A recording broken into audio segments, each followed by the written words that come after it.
Bonjour les irrésistibles et bienvenue, je suis très heureux de te retrouver dans la vidéo du samedi. Aujourd'hui, on va voir quelles sont les coupes mi-longs qui correspondent au visage rond. Avant toute chose, il y a des nouveaux abonnés qui nous rejoignent tous les jours, donc je me dois d'expliquer pourquoi j'utilise cette pédagogie-là.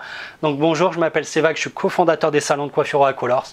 Mon frère, la guilde et moi, on a une seule obsession, c'est d'avoir la meilleure consultation au monde, ce qui implique d'utiliser toutes les nouvelles et dernières techniques d'analyse pour déterminer les formes de visage, la structure, la morphologie, le teint, enfin on prend tous ces éléments en compte pour déterminer les coupes et les couleurs. Donc la première chose par rapport au visage rond, tu es censé, en théorie, apporter du volume sur le dessus, sur le bas du visage, d'accord, l'objectif est de l'allonger, et tu es censé éviter d'en mettre sur les côtés. Au niveau de tes caractéristiques du visage, tu es censé avoir un modelé qui est plutôt rond, d'accord, avec un front qui est plutôt petit. Les premières choses à éviter, c'est tout ce qui est coupe, boule, d'accord, et les franges longues qui sont en dessous de tes sourcils, ce qui viendrait à tasser, d'accord, ou à élargir, à grossir ton visage. Alors pour moi c'est une chance d'avoir un visage rond parce que la première coupe que je vais te proposer, eh bien je trouve que c'est une des plus belles qui soit, j'allais dire au monde. Il y en a d'autres, mais j'avoue qu'elle est vraiment canon. Eh bien, c'est le fameux carré plongeant. Alors, je vais t'en montrer deux différents. Il y a plusieurs manières de le réaliser. J'ai pas trouvé exactement le visuel que j'ai cherché et pourtant j'ai dû passer plus d'1h30 ou 2 heures à chercher celui que je voulais, mais j'ai pas trouvé. Donc, le carré plongeant, ce qui est sympa, si tu souhaites affirmer ta personnalité, tu vas pouvoir travailler un carré plongeant et tu vas pouvoir le travailler plutôt lisse, d'accord? C'est un peu risqué par rapport au visage rond, ou bien tu me le travailles légèrement mouvementé, mais tu vas le travailler. Voilà, tu as une matière qui est plutôt travaillée et ça va affirmer ta personnalité.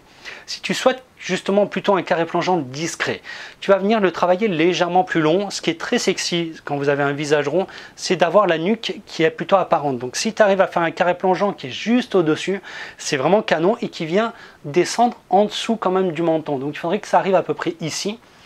Tu vas pouvoir le dégrader légèrement, mais fais en sorte, en tout cas demande les recommandations à ton coiffeur, que si tu dégrades, il ne faut pas que ça gonfle, d'accord? Si par rapport à ta matière, tu peux te le permettre, fais-le, parce que sur un visage rond, ce qui est important, c'est que tu me travailles plutôt une coupe déstructurée, voire légèrement effilée, c'est juste canon. Pour mon troisième exemple, tu vas pouvoir travailler encore une fois un carré en dessous du menton, tu restes bien plus bas, tu peux le dégrader légèrement sur la partie basse, ça ne pose aucun problème. Comme tout à l'heure, si tu dégrades un peu plus, moi je veux pas que ça gonfle ici, quoi, d'accord? Donc si tu as peur que ça gonfle sur ces zones-là ou si le coiffeur a peur, ne le faites pas. Restez plutôt sur un dégradé sur la partie basse. Faites en sorte que la ligne soit déstructurée. Selon pareil, si tu souhaites affirmer ta personnalité, déstructure légèrement la ligne. Si tu souhaites au contraire avoir une personnalité plutôt douce, tu vas venir m'arrondir un peu la ligne du bas. Tu vas déstructurer, l'effiler légèrement et ça sera parfait. Donc un carré mi-long te va très bien. En version un peu plus longue, tu peux aussi réaliser ce carré là. Ce qui est très joli sur cette coupe et c'est pour ça que je l'ai prise, c'est que tu vois ce volume sur le dessus, eh bien il faut que tu en réalises. Tu dois impérativement m'éviter l'arrêt au milieu, d'accord? Il faut du mouvement sur le dessus. Tu n'as pas le choix, mets-en et tu verras que par rapport à ton visage, ça sera juste beaucoup plus canon. Une fois de plus, en arrivant sur la partie basse, à la limite, si tu peux faire en sorte que ça soit un peu plus léger que sur la photo, tu vois, que ça vienne se refermer légèrement, c'est parfait. Même si tu le fais pas, c'est pas très grave, mais c'est quand même un peu plus joli que ça vienne justement se refermer en bas, ça va venir allonger un peu le visage, donc c'est juste tip top. Enfin pour mon dernier, c'est un carré donc mi-long qui n'est pas dégradé, mais ce qui me plaît, c'est que tu as ce volume qui est quand même sur la partie basse. Si tu me mets un peu plus de volume en haut et qu'il n'y en a pas sur les côtés, j'ai envie de dire si tu veux porter un carré un peu plus long, moi ça me va, ça pose aucun problème. Les éléments que je veux que tu retiennes, c'est que 1, il faut que la matière, il faut que ton effet de coupe, j'appelle ça moi, soit déstructuré, légèrement effilé, d'accord? T'évites les trucs trop pleins ou trop effilés non plus, c'est pas bon quoi, hein, par rapport à la matière de ton cheveu, mais voilà, déstructuré, légèrement effilé. Tu m'apportes du volume sur le haut, tu m'apportes du volume sur le bas, tu évites sur les côtés. Je vais t'apporter 2-3 conseils supplémentaires qui sont plus au niveau conseil en image.